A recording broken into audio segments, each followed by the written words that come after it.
जम्बू द्वीपे भारत खंडे, भारत खंड मां उत्तराखंडे। उत्तराखंड पॉलिटिक्स की कथा सुनो दो बल भाई जी। देवभूमि उत्तराखंड, पहाड़ों की ठंडी हवा, बद्री केदार की आस्था और जवानों का शौर्य। लेकिन इस देवभूमि की सियासत का तापमान इस वक्त अपने चरम पर है। एक तरफ है सत्ताधारी बीजेपी, जो पुष्कर सिंह धामी के विजन में डबल इंजन, यूसीसी और सख्त नकल विरोधी कानून के दम पर मैदान में डटी है। दूसरी तरफ है कांग्रेस, जो परिवर्तन यात्रा के जरिए बेरोजगारी, पलायन और अंकिता भंडारी केस जैसे मुद्दों पर सरकार की घेराबंदी कर रही है। और तीसरा सबसे अहम कोण यूकेडी, यानी कि उत्तराखंड क्रांति दल, वो क्षेत्रीय आवाज जिसने राज्य तो बनवाया, लेकिन क्या राष्ट्रीय दलों की चकाचौंध में अपनी जमीन खो बैठी, या फिर से मूल निवास और भू कानून के तूफान पर सवार होकर वापसी करने वाली है। नमस्कार, बहुत स्वागत है आपका। मैं हूं आपके साथ अंशुल नेगी और आप देख रहे हैं उत्तराखंड का सबसे तीखा और चटपटा शो पॉलिटिकल मुंडान। तो चलिए शुरुआत करते हैं आज के इस खास एपिसोड की। सबसे पहले बात करते हैं बीजेपी की।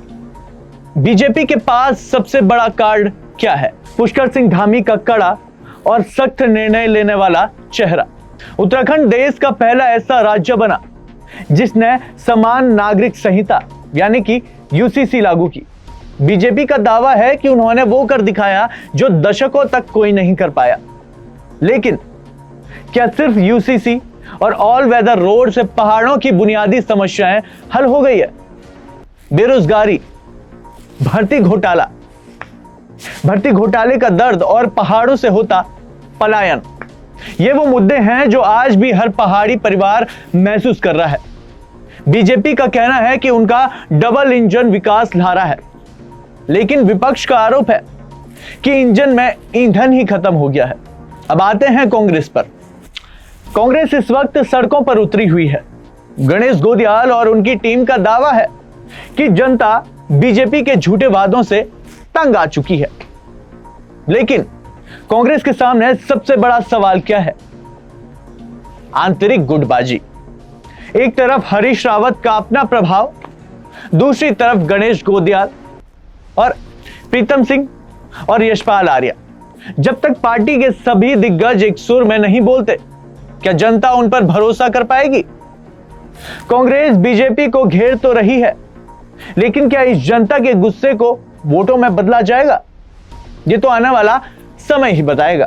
और अब बात उस पार्टी की जिसके बिना उत्तराखंड का इतिहास अधूरा है। उत्तराखंड क्रांति दल, यानी कि यूकेडी। यूकेडी वो पार्टी है जिसने पृथक राज्य निर्माण के लिए खून पसीना एक किया था। लेकिन राज्य बनने के बाद राष्ट्रीय दलों बीजेपी और कांग्रेस ने यूकेडी को हाशिए पर ढकेल दिया। आज यूकेडी सबसे ज्वलंत मुद्दों पर हुंकार भरती है। सशक्त भू कानून, ताकि हिमाचल की तर्ज पर पहाड़ी जमीन बाहरी खरीदारों के हाथों में न बिके। मूल निवासी 1950 की सीमा, पहाड़ी युवाओं के अधिकार सुरक्षित रखने के लिए गैरसैंण राजधानी। यूकेडी का कहना है कि बीजेपी और कांग्रेस दोनों ने गढ़वाल और कुमाऊं को सिर्फ वोट बैंक समझा है। लेकिन बड़ा सवाल यह है, क्या यूकेडी केवल भावनात्मक अपीलों से निकलकर चुनावी जीत तक पहुंच पाएगी? क्या पहाड़ी स्वाभिमान राष्ट्रीय पार्टियों के धनबल और संगठन को मात दे पाएगा? यह भी आने वाला समय बताएगा। सियासत का मंडान जारी है। एक तरफ बीजेपी का सुशासन का दावा, दूसरी तरफ कांग्रेस की परिवर्तन की हुंकार, और बीच में यूकेडी की पहाड़ी स्वाभिमान की पुकार। बलभेजी देवभूमि की जनता सब देख रही है। क्या वो राष्ट्रीय विजन पर मुहर लगाएगी या फिर क्षेत्रीय असीमता को चुनेगी? आपकी क्या राय है? उत्तराखंड के लिए इस वक्त सबसे बड़ा मुद्दा क्या है? भू कानून, यूसीसी या बेरोजगारी, या फिर पेपर लीक? हमें कमेंट्स बॉक्स में जरूर बताइएगा। और आज के लिए इतना ही। देखते रहिए मेरे साथ पॉलिटिकल मुंडान।